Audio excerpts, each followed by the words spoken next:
Hey everyone, welcome back to English Talk Podcast. I'm Paul. And I'm Anna. Today we have a topic that will completely change the way you see language learning. It's something that affects everyone learning a new language, whether you're a beginner or an advanced learner.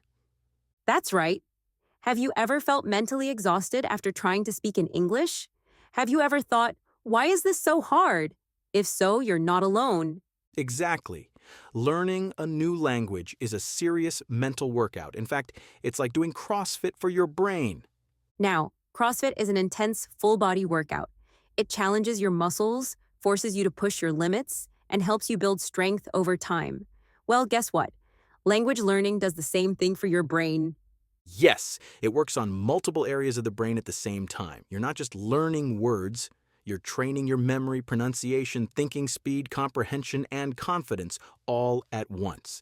And just like with CrossFit, if you don't train the right way, you might feel frustrated, stuck, or even burnt out. So today, we're going to break it all down. We'll talk about what happens inside your brain when you learn a new language, how to train smarter, not harder, and most importantly, how to stay motivated and make real progress. All right, let's get into it. First question, why is learning a language so mentally exhausting? Great question. When you're learning a language, your brain is actually working on several things at once. It's like trying to juggle multiple weights at the gym. Think about it. When you listen to English, your brain has to recognize sounds, identify words, understand grammar, process meaning, and think of a response all in real time.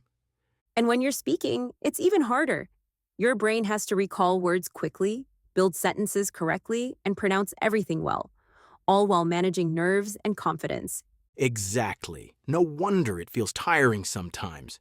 Your brain is literally creating new neural pathways, just like your muscles build new fibers after a tough workout. And just like with fitness, the more you train, the stronger your brain gets.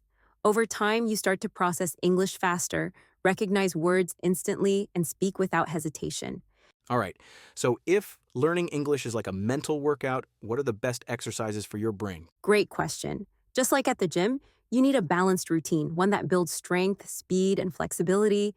And in language learning, it's the same thing.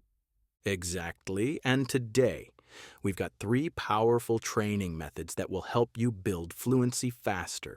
Ready for the first one? Let's do it. Okay, first, let's talk about building strength. And by that, I mean your vocabulary. Right. Think of vocabulary like muscle memory. The more you use a word, the stronger it gets in your mind. But here's the mistake most learners make.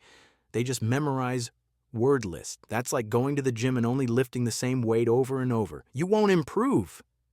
Exactly. Instead, you need to use words in real situations. Try putting them in sentences, creating little stories, or even talking to yourself in English. Here's a challenge. Take one new word today and use it in 3 different ways. That way, it sticks in your brain.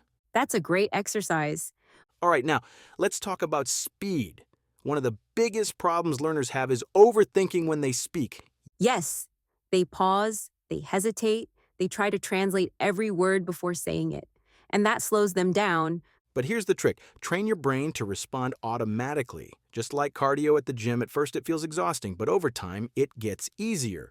One great way to do this is the 1-minute rule. Just pick a topic, anything, and speak for 1 minute without stopping, no pausing, no translating, just go.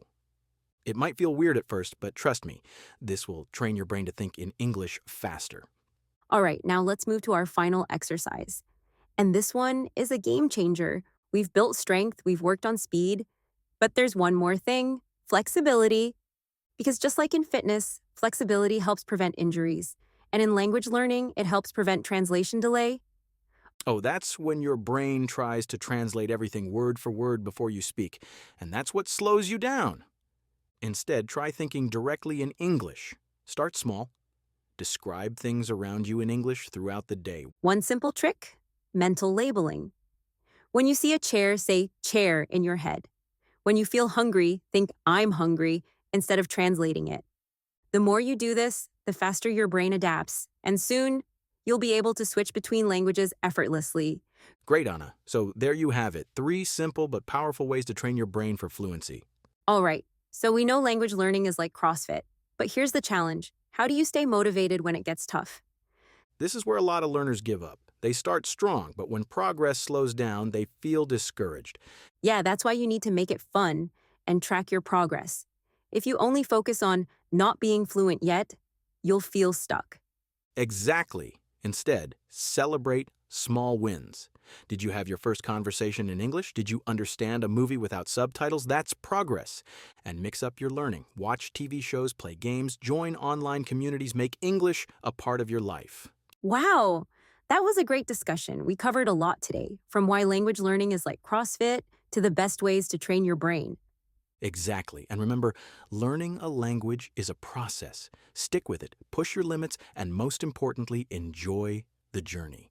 And before we go, we want to thank you for listening to English Talk Podcast. Yes. If you enjoyed this episode, don't forget to subscribe, leave a comment, and share it with your friends who are also learning English. And before you leave, don't go just yet. Coming up next is our vocabulary breakdown, where we'll explain some of the key words, expressions, and phrasal verbs we use today. You'll learn their meanings, how to use them in real life, and here's some extra examples. It's right after this, so stay tuned. All right, that's it from us. Thanks for listening, and as always, keep practicing and keep improving.